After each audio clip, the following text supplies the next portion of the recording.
welcome to Moonlit Fly Fishing's fly tying tonight. I'm Brandon Moon, and tonight we're going to be tying up a really cool upright wing bluing olive pattern. Okay, so this is kind of a guide's fly for this type of pattern, and we hope you enjoy it and tie it up and fish it and let us know how you do with it. The hook that we're using is the Moonlit Premium Tōtā ML12 in a size 16. We like to tie our bluing olives in 14s through 20s. The thread we're using is Semperfli Classic Wax 18/0 olive done. We'll start the thread at about the 3/4 mark and create a nice smooth underbody all the way back to the bend of the hook, where we're going to tie in our tailing. And the tail on this is the Semperfli tail fiber Fibits in silver done. We'll take 2 pieces and we'll measure that out to be roughly about the length of the hook shank. Just a little bit longer is the way we like to do it. And I'm going to use a couple fairly loose wraps, not too loose, but you can see I'm pulling the fibers all the way up to the top of the hook with about 3 or 4 wraps. I'm going to take and make sure and put that on the very top of the hook at this point. Now I'm going to adjust if I need to. If I need to shorten it out, I can. If I can't make it longer, but I can always make it shorter. We'll secure that down up to that 3/4 mark, where we're going to then clip that out. Once we finish clipping it out, we'll just finish covering it up and securing it down with our thread. Now I'm going to take and just kind of splay out my fibers a little bit with my fingers. It's a synthetic. I really like these tailing fibers because they allow me to manipulate them more with my hands. I'm going to wrap this back to the back end of the hook again at the bend hook. But before I get there, I'm going to take and give it 2 wraps just underneath and behind those tails so that I help prop them up just a little bit more. This gives it a more natural effect. I'm going to take some Magpie wild barred turkey biots in olive done. I'm going to take one of those. I've wet it so that it's more supple. I'm going to tie that with the ridge point facing the bottom side of the hook. Secure that down with the thread all the way to the front.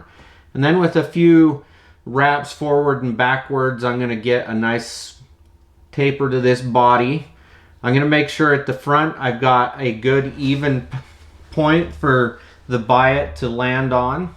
Now I'm going to half hitch this so that I can use my rotary feature for the biot. I'll take my loon hackle pliers and I'll wrap this biot with the ridge point facing the back side. Using the rotary feature on the Nirvana V2 vise gives me a nice smooth even wrap and taper, especially with the 0 access point on this.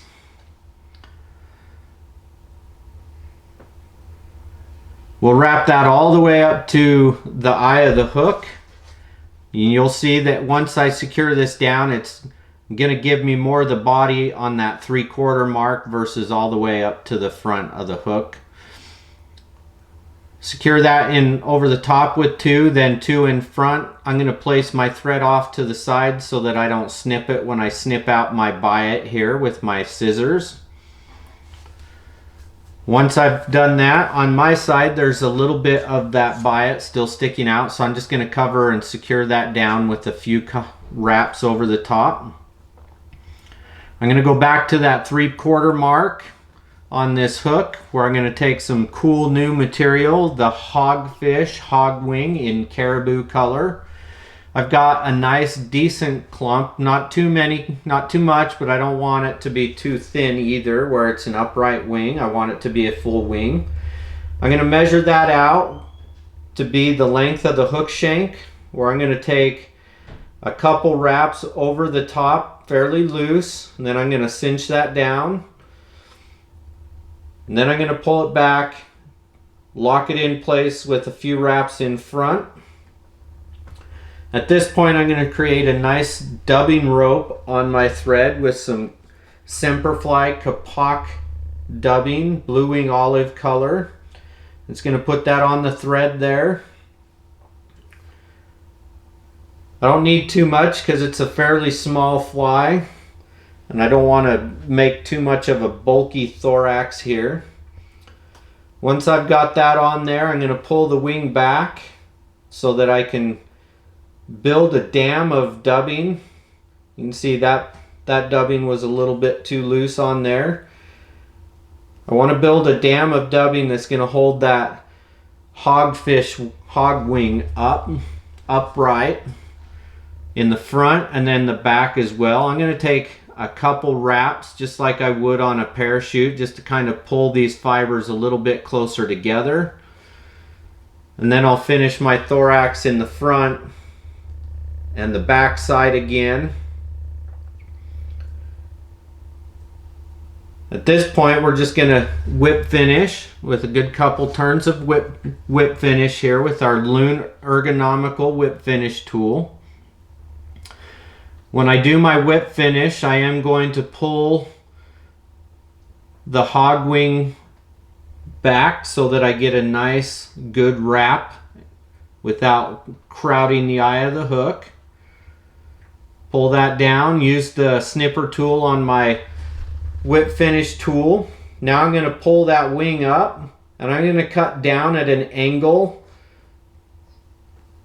towards the back where that tail starts, and I'll just clip that out so that I get that upright wing effect and look there. I can manipulate my tail again just a little bit if I need to. I can trim out any like fibers from this wing material that's just out of place. This is a great alternative material to using elk hair, deer hair, or CDC.